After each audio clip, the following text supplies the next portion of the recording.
And today, well, we're going to talk about Wonder Woman. It's the newest movie from the DCEU that's out this week. And, well, sorry to be with the sheeple, it's a good movie. Full disclosure before we get into it. 1, spoilers, obviously. 2, in my background, in lieu of appearances, I am actually not much of a DC fan. I love Batman, but the rest of them I'm not really as passionate about. But all of that being said,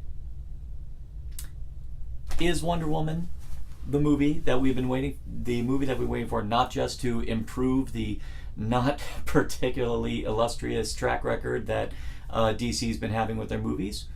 Oh, it totally is. It's a massive step in the right direction. So what was it about Wonder Woman that made this movie work? But let's get to the caveats, because really this movie is so good, let's just get the lackluster stuff out of the way. Setting it World War I was fantastic, because World War I, contrary to what people may think, World War I was a completely different war compared to World War II.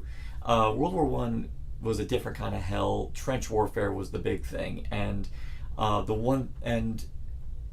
it was pretty horrific, so it was a really good move.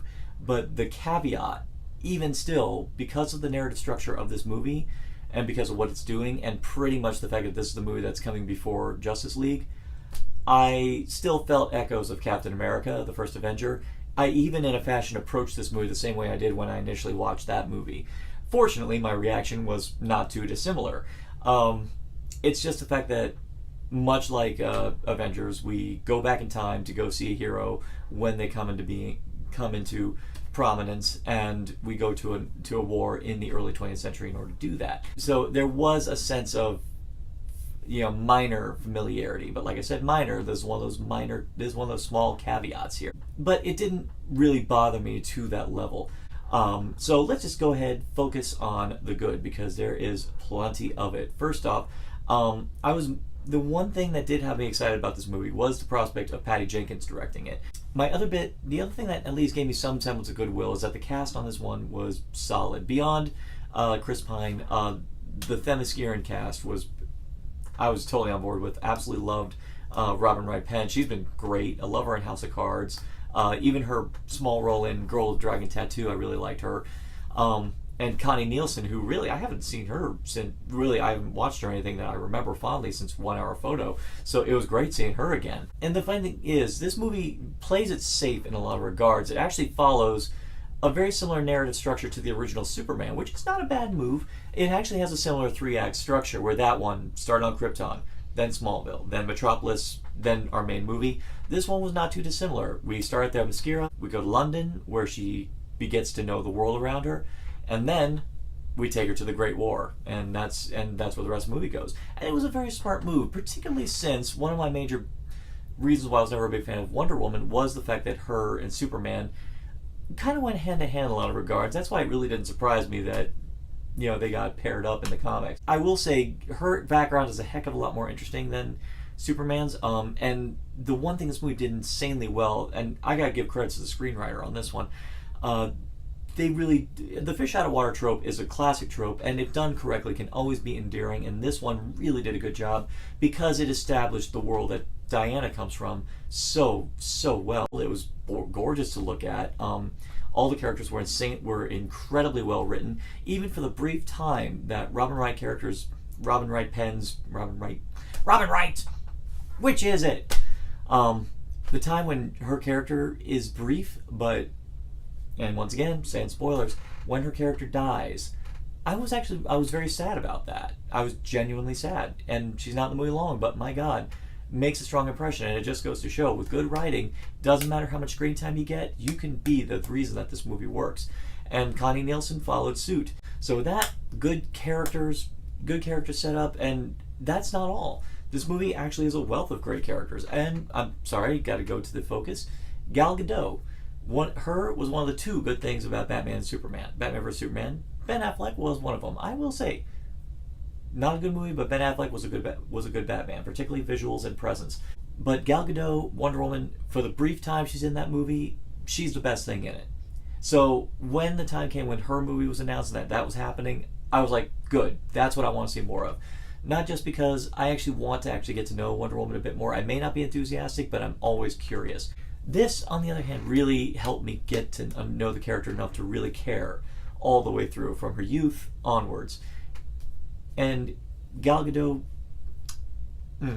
she did it. She did it, and she was utterly wonderful. I'd say my only equally minor niggle with her with her performance was that when the time came when she had to act big, when she had to like take charge in certain scenes, like there's a scene after the attack of the Germans on the beach when she's trying to reason with her mother. That scene, I felt she was maybe a bit stilted, but at the same time, it didn't deter me. I still felt it. I still felt the performance. And actually, if there's any way she shines, apart from the obvious about the presence of being Wonder Woman, handling the action, and all that stuff, the place where she really shines, and I was very impressed with this, she really handled the subtle scenes amazingly.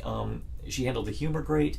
All the scenes with her and Chris Pine, I loved the look of astonishment on her face when she arrives in London. It was gorgeously done, and her performance was through the roof. Actually, kind of reminded me of some of my favorite Doctor Who episodes when the companion goes on their first trip in the TARDIS. It was not just a matter of her approach; it's just culture clash, and I love the way they did that. It was in a fashion, kind of like the smart way they played with Thor, where it was less about him being an idiot. It was about the fact that it was just cultures, and they really did, and they show that off great in the way Diana clashed with, well, let's face it, the very archaic masculine culture of London in the early 20th century. Chris Pine, I have nothing bad to say about Chris Pine. I've never had a bad thing to say about Chris Pine. Well, Princess Diaries 2, he was young and needed the money.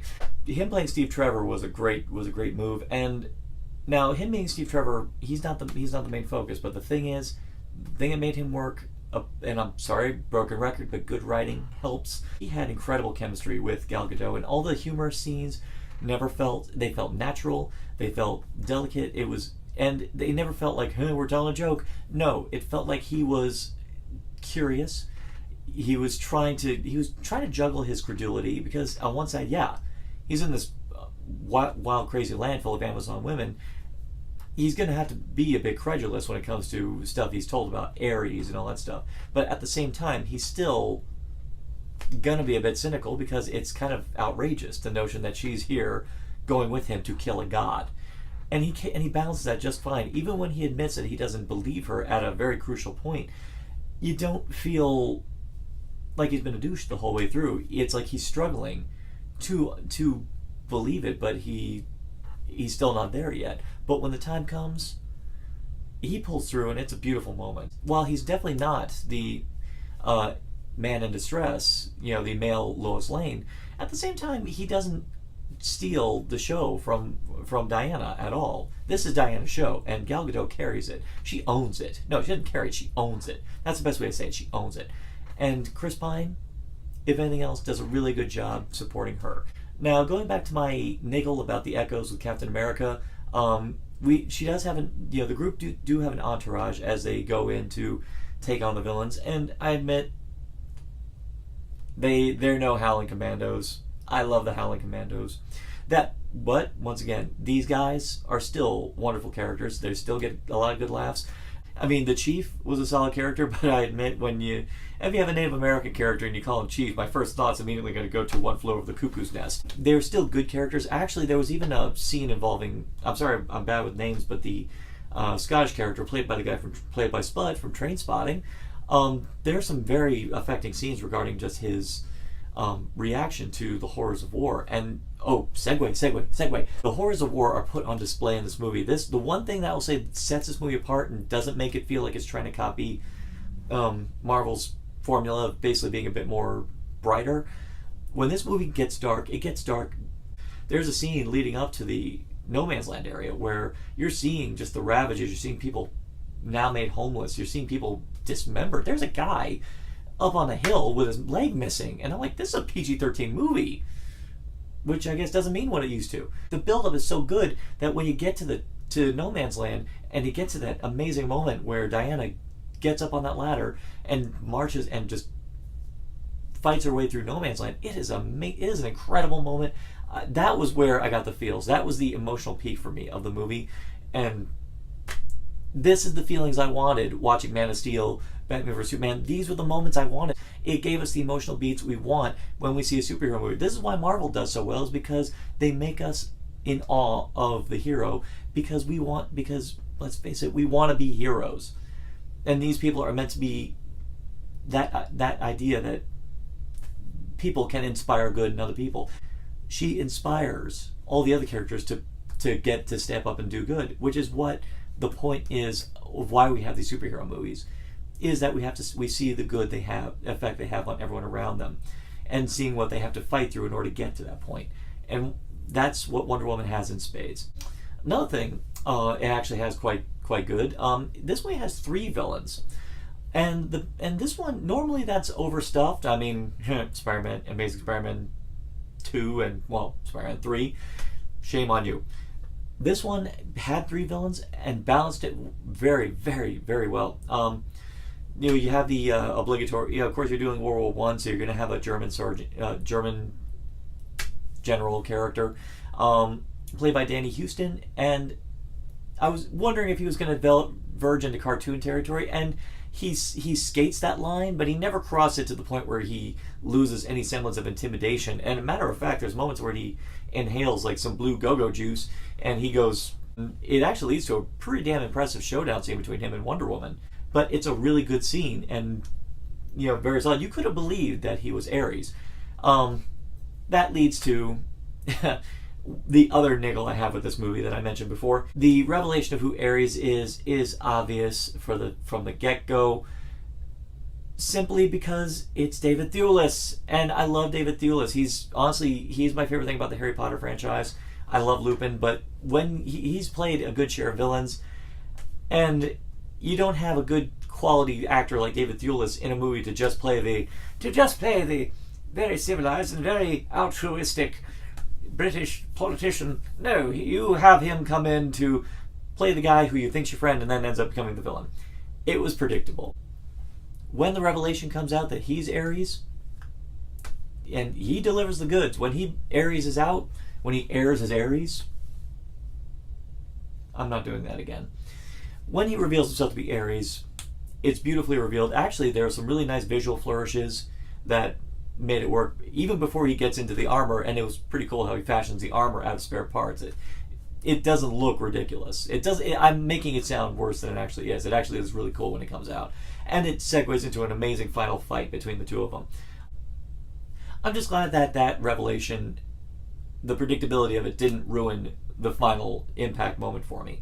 Now, the third villain, honestly, was the most intriguing of all, was Dr. Poison. I am very happy that, maybe see it again, but it seems like her character disappeared. I love that. Her character was actually, I think the thing I liked about her was that, and I think a lot of it can be attributed to the actress, she conveyed so much with so little, just with really good facial acting. She was able to convey that there's a lot more going on with this character than we may suspect. And if she comes back for a later film, I want that to be. Actually, what would be really cool is that if they keep doing these movies, keep doing it just Diana through the years. I'd actually like to see Diana in World War II. That'd be kind of cool. It would be cool seeing Wonder Woman through the decades. It would be kind of amazing. I mean, because she has a lot of other good villains. I mean, off the top of my head, we have Cersei, who's another popular villain for Wonder Woman. Another one would be Cheetah. Might be kind of cool seeing her pop up in the Vietnam War era. Be pretty damn amazing. I guess I can't really think of much more to say. Overall, Wonder Woman was the film the DCEU needed, and honestly, if they are able to kind of keep that momentum going, I'm now actually a bit more excited for Justice League. Maybe not as rabidly excited as I was about the Avengers, but it makes me go, I have absolutely no problem going to see it now. I hate the notion of going to see a movie that I know may not be good, but I want to see it just so I have a legitimate opinion. But this time I'm actually going, I think I'm going to have some fun with this movie now, and I'm feeling okay about it. Wonder Woman was a significant step in the right direction, and for all my friends, all you viewers out there who are Wonder Woman fans, who were hoping against hope this movie was good, I sincerely hope that it fit what you wanted out of it, because from what I'm seeing on my feed now, I'm seeing people going nuts for it. If I thought Wonder Woman as fondly as you all do, I hope that this was the movie for you, and I hope this is the movie that you were imagining for the longest time. In conclusion, I'm going to give this film a Narcotic Casserole serving rating of 4 servings. 4 out of 5 servings. So, do you agree? Do you disagree? Do you think DC should find out where they went right with this one? Do you think it could have been better? I don't know. That's what the comment section is for, so leave it here. And for more content from Narcotic Casserole, just tune in, like, share, and subscribe, and we will see you soon. Keep it tuned here. The Doctor Who episode 5 through 8 review will be coming up soon. See you later.